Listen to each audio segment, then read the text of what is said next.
Hi అండి, నమస్తే. నేను మీ వాణి. అందరూ ఎలా ఉన్నారు? ఈరోజు నేను మీకు ముద్దంకాయ ఏ విధంగా చేయాలో చూపిస్తాను.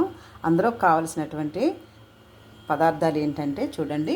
ఇదిగో కారం తీసుకున్నాను, జీలకర్ర పొడి, ధనియాల పొడి, పల్లీల పొడి, నువ్వుల పొడి, కొబ్బరి పొడి, అల్లం వెల్లిగడ్డ పేస్ట్, కొంచెం పసుపు. నేను 2 ఉల్లిపాయలు తీసుకున్నాను, ఒక టమాటా తీసుకున్నాను, కొంచెం చింతపండు తీసుకున్నాను. అందులో కొంచెం జీలకర్ర, తగినంత ఉప్పు వేసేసి నూనెలోనే శుభ్రంగా ఇవి వేయించి పెట్టుకున్నాను అనమాట. ఇప్పుడు ఇవన్నీ పేస్ట్ చేయాలి. ఇవన్నీ మొత్తం మిక్సీలో వేసేస్తున్నాను అన్నీ. ఇప్పుడు ఇవన్నీ కూడా మనం మిక్సీ చేసుకోవాలి. ఇదిగోండి, మీకు చూపించినటువంటి ప్రతి పొడి కూడా నేను మిక్సీ జార్లో వేసేసాను. ఇప్పుడు మనం గ్రైండ్ చేసుకుందాం. మొత్తం అంతా మిక్సీ చేసి పెట్టుకున్నాను. ఇప్పుడండి తగినటువంటి వంకాయలు కొంచెం మనం తీసుకున్నాం కదా, ఈ వంకాయల్లోని ఈ పేస్ట్ మనం పెడదాం. వంకాయల్లోకి ఆ పేస్ట్ అంతా మనం దట్టించి పెట్టేసామన్నమాట. ఇప్పుడు పొయ్యి మీద పెట్టేసుకుందాం. నేను పొయ్యి మీద కుక్కర్ పెట్టేసుకొని కొంచెం నూనె వేసేసుకున్నానండి. ఇది కుక్కర్లోనే వండుతాను నేను, మామూలుగా అయితే వండను. కుక్కర్లో అయితే చాలా బాగా అవుతుంది.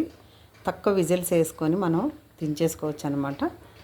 ఇప్పుడు కుక్కర్లో నూనె వేడైంది కదా, కొంచెం జీలకర్ర, కొంచెం ఆవాలు వేసుకుందాం, కొంచెం కొత్తిమీర, కొంచెం కరివేపాకు.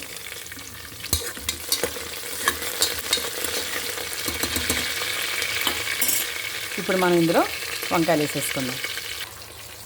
ఇదండి వంకాయ వేసేసుకున్నాం. మనం కాసేపు దీన్ని ఇలాగా మగ్గనిద్దాం. ఇలాగే కుక్కర్లో కాసేపు మగ్గనిచ్చిన తర్వాత మనం ఇప్పుడు మిక్సీ జార్ చేసుకున్నాం కదండి, అది మసాలా వాటర్ కొంచెం పెట్టుకొని రెడీగా ఉంచుకోవాలి. వంకాయలు మగ్గిపోయినాయి. ఇప్పుడు మనం వాటర్ వేసేసుకుందాం.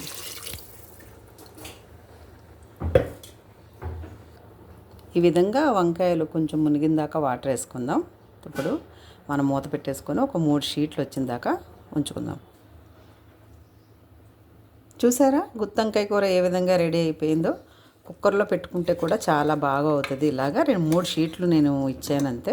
ఒకవేళ ఇంకా మనకి నీళ్ళు ఉన్నాయని అనిపించుకుంటే మళ్ళీ దాన్ని మూత తీసిన తర్వాత కాసేపు ఉడకనిస్తే ముద్దంకాయ కూర మనకి రెడీ అయిపోద్ది. అందరూ ఇట్లా కుక్కర్లో వేసుకొని చక్కగా ముద్దంకాయ కూర చక్కగా వండుకోండి. నేను చెప్పినట్టుగా మీరు చేసుకుంటే కనుక చాలా టేస్టీగా అవుతుంది.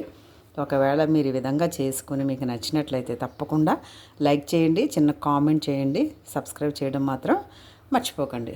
Thank you.